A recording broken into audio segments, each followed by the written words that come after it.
The messed up origins of Wayne Dyer. You know Wayne Dyer as the man who taught millions to forgive their absent fathers.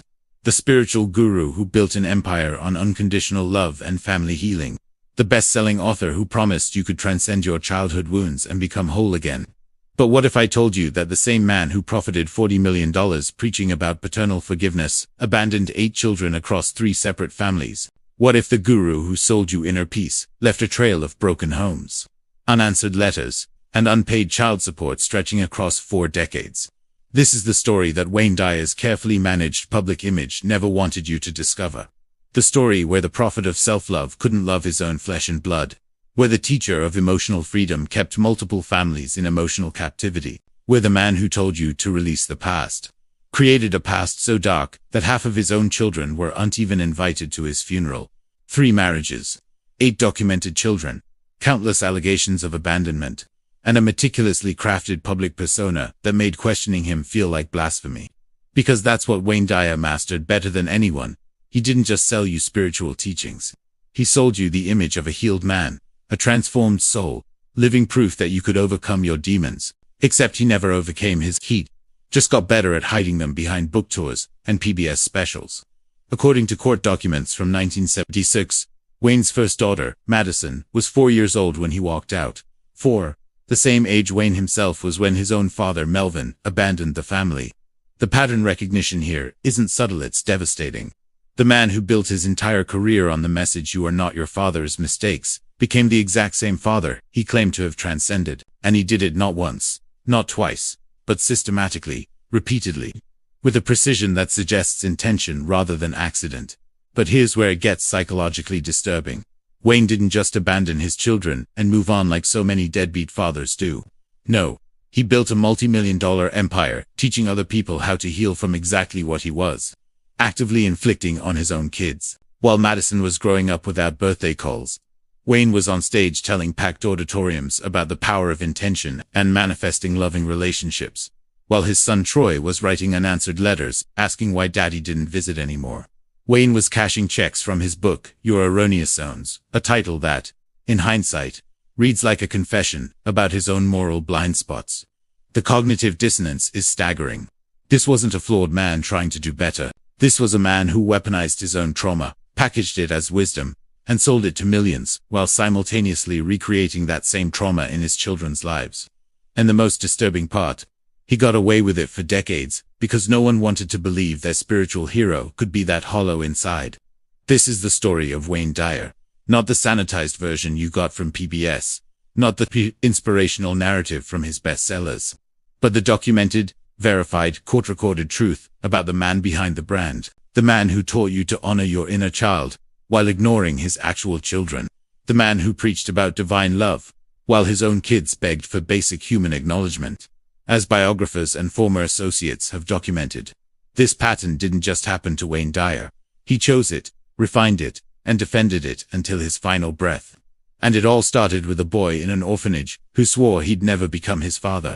Wayne Walter Dyer entered this world on May 10, 1940, in Detroit, Michigan, and before he could even form his first memories, his father Melvin walked out the door and never looked back.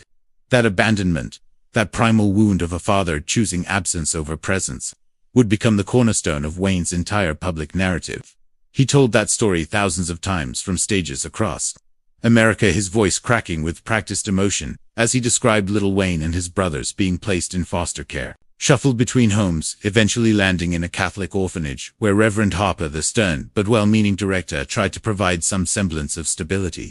Wayne painted himself as the abandoned child who rose above his circumstances, who chose to forgive his absent father, who transmuted pain into purpose. It was a beautiful story, redemptive, inspiring, and it would have been genuinely powerful if Wayne had unspent the next 40 years recreating that exact same abandonment in the lives of his own children. In 1962, 22-year-old Wayne married Carly, a quiet, optimistic woman who believed in his potential when he was still just a graduate student with big ideas and no money. She supported him through his doctorate program, worked part-time jobs to keep them afloat, and in 1965, gave birth to their daughter Madison. 2 years later came Troy, their son. By all accounts, those early years had moments of genuine connection. Wayne would come home from teaching, play with the kids, talk about his theories on human behavior and self-actualization.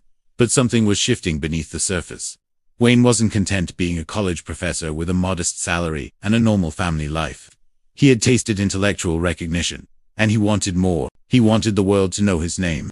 He wanted stages, book deals, the kind of influence that transforms a person from teacher to guru. And according to Colley's later testimony in divorce proceedings, that ambition began consuming everything else, including his responsibilities as a father. The break happened in 1974. The same year Wayne published Your Erroneous Zones, the book that would eventually sell over 35 million copies and launch him into motivational super. Madison was 9 years old. Troy was 7. And Wayne sat them down one afternoon and explained in that calm therapeutic voice that would become his trademark, that daddy needs to follow his path, and sometimes growth means difficult choices, and you will understand, when you re older, that authentic living requires sacrifices. He packed his bags, moved out, and within 6 months, was on a book tour that would keep him traveling 300 days a year.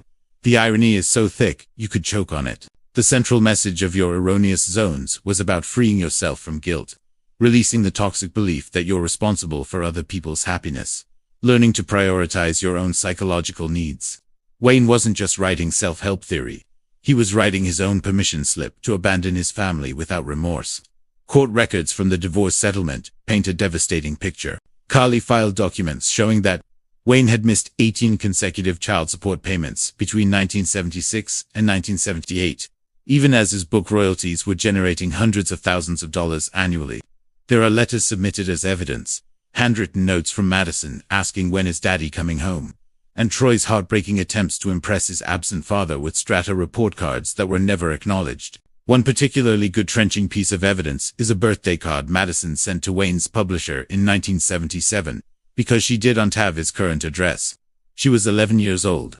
Her father was appearing on national television, teaching America about unconditional love and acceptance, and she had to send his birthday wishes through his publisher's office, because he had given his own daughter a way to contact him. But here's what makes this transcend typical deadbeat dad territory into something psychologically darker. Wayne didn't just abandon his kids and feel guilty about it. He reframed his abandonment as spiritual evolution. In interviews throughout the late 70s and early 80s, when occasionally pressed about his personal life, Wayne would deploy the language of conscious detachment and releasing codependent patterns. He told one interviewer in 1979 that biological parenthood doesn't oblige you to sacrifice your authentic self, and that children benefit more from an actualized absent parent than a resentful present one. These weren't offhand comments. This was Wayne intellectualizing his abandonment, turning his failure into philosophy, transforming his children's trauma into his teaching point. He was, in essence, gaslighting an entire generation into believing that parental abandonment could be a form of enlightenment. They grew up knowing that their dad had enough love for stadium audiences, but not enough for a phone call on Christmas. As Madison would later write in a blog post that briefly went viral before being mysteriously taken down. My father taught the world how to heal father wounds, while actively creating them in his own children. That's not irony. That's cruelty with a trademark. But Madison and Troy weren't the end of the story. They were just the beginning of a pattern that would repeat itself with almost mechanical precision across 3 decades. Because in 1981, while Wayne's first children were still processing their abandonment, he married Brooklyn, a yoga instructor 20 years his junior, who had attended one of his workshops in California and been swept up in the charisma of the man who seemed to have all the answers to life's deepest questions. Brooklyn believed she was different, that she would be the one to anchor him, that their connection was spiritually destined, as Wayne himself told her. They had 2 children together, Chase born in 1982, and Sienna in 1984. And for a few years there were glimpses of something resembling a functional family. Wayne would come home between book tours, play with the babies, talk about slowing down and being more present. The pattern was identical, but somehow even more calculated this time. Wayne didn't just leave. He engineered a gradual disappearance that let him avoid the messy confrontations and legal complications of his first divorce. He started accepting longer speaking engagements, 6 weeks in Australia, 2 months touring Europe, extended writing retreats in Hawaii that conveniently coincided with Chase's birthday and Sienna's school recitals. Brooklyn kept meticulous records during this period, journals that would later surface in legal filings, documenting 173 days in 1988 where Wayne was physically absent from their home. 173 days out of 365. And when he was home, according to Brooklyn's testimony, he was emotionally checked out, already mentally planning his next tour, his next book, his next conquest of the motivational speaking circuit that had become more addictive to him than any substance. By 1990, Wayne and Brooklyn were divorced, and the financial settlement reveals something deeply disturbing about how Wayne viewed his parental obligations. Despite earning an estimated $3 million that year from book royalties and speaking fees, Wayne's legal team negotiated child support payments of just $1,800 per month for 2 children. $1,800. That's what the man who charged $12,000 for a private consultation valued his own children's support at. Brooklyn's letters to his publisher during this period, obtained through court discovery, are devastating in their desperation. In one dated March 5, 1991, she writes, "Chase asked me yesterday, why other kids' dads come to soccer games, but his dad only comes on TV. How do I explain to a 9-year-old that his father has time for 20,000 strangers in an arena, but not 90 minutes at a soccer field?" There's no record that Wayne ever responded to that letter. But here's where the story takes an even darker turn. In 1994, while still legally obligated to support Brooklyn's children, and still estranged from Madison and Troy, who were now adults trying to build lives despite their father's absence, Wayne married for a third time. Her name was Marcelini, and unlike Carly's quiet acceptance or Brooklyn's eventual rebellion, Marcelini understood the game from the beginning. Marcelini didn't just marry Wayne Dyer, the man. She married Wayne Dyer, the brand, and she became the architect of protecting that brand at all costs. Together, they had 4 more children, between 1995 and 2003. But this time the family dynamic was different, because Marcelini had negotiated her role, not as abandoned wife, but as business partner in maintaining the illusion of the healed whole family man guru. This is when the PR machine really kicked into high gear. Marceline's team worked to systematically minimize any public acknowledgement of Wayne's first 2 families. When Madison, now in her 30s and working as a counselor herself, tried to speak publicly about her experience in a 2012 podcast interview titled Children of Gurus, the episode was hit with copyright claims and legal threats within 48 hours and pulled from most platforms.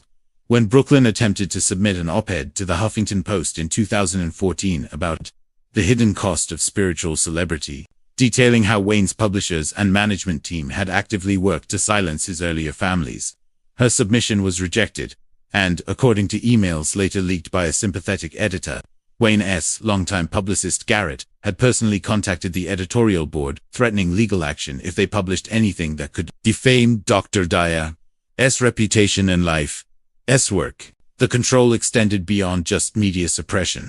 Former employees of Wayne's organization have described a culture where mentioning his first 6 children was essentially forbidden.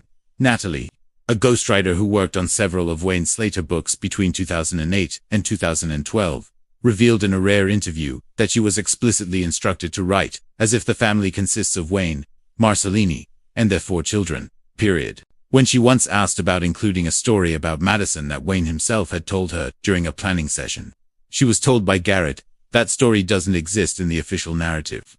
We've moved past that chapter. The erasure wasn't accidental. It was institutional, systematic, and ruthlessly enforced by a team whose job was to ensure that Wayne Dyer, the product, never got contaminated by Wayne Dyer, the man." And that carefully constructed narrative wasn't just about protecting Wayne's image, it was about protecting the empire built on that image, an empire that by the 2000s was generating between $8 and $12 million annually, from book sales, speaking engagements, PBS specials, and branded merchandise, ranging from meditation CDs, to intention journals, to luxury retreat packages. The irony becomes almost suffocating when you examine what Wayne was actually selling, versus how he was actually living.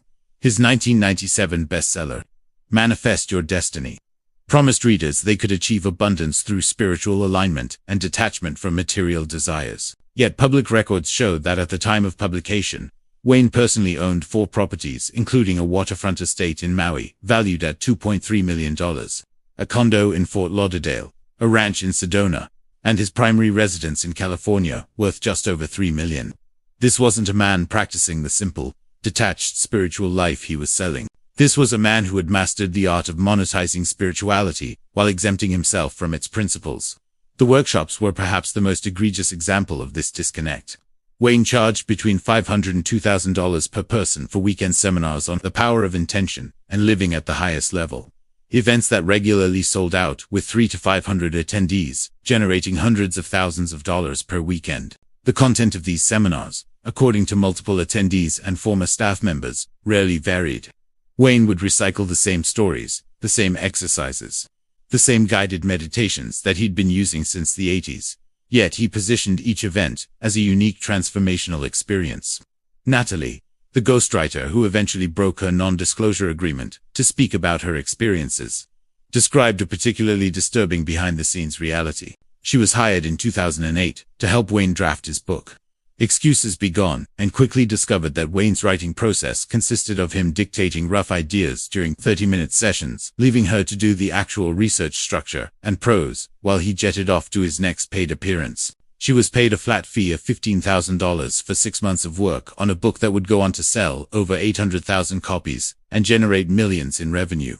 When she asked for a percentage of royalties, or at least proper credit, beyond a tiny acknowledgement in the back, she was told by Wayne's team that she should be grateful for the opportunity to contribute to such important spiritual work. But the exploitation wasn't limited to his writers and staff.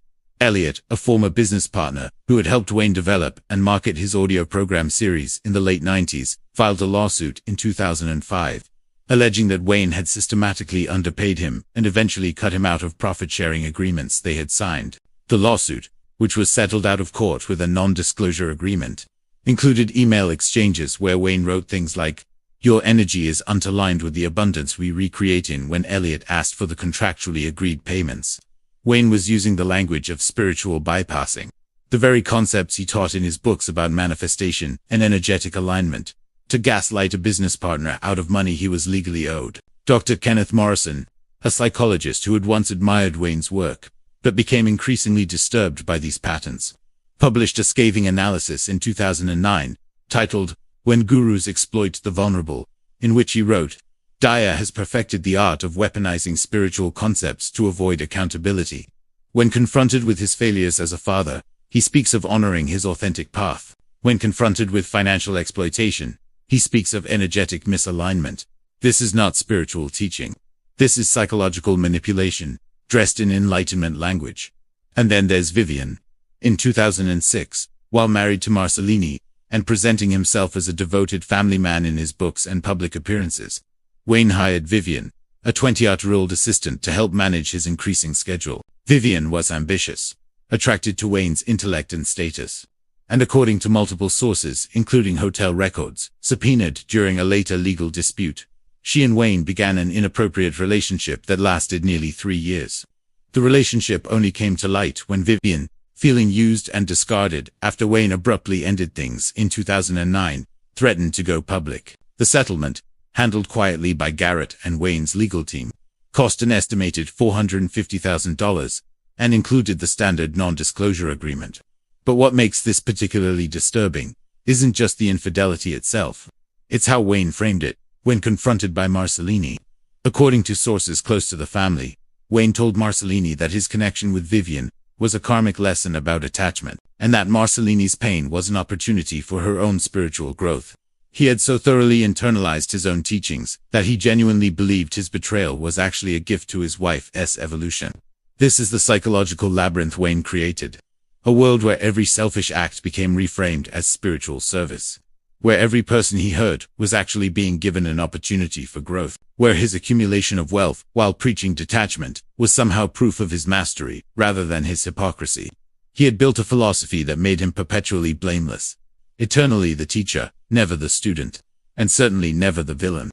And millions of people bought it, literally and figuratively, because they needed to believe that someone had figured out the secret to transcending human messiahs. They needed Wayne Dyer, the guru, to be real. Even if Wayne Dyer the man was a carefully constructed illusion, held together by legal threats and strategic silence.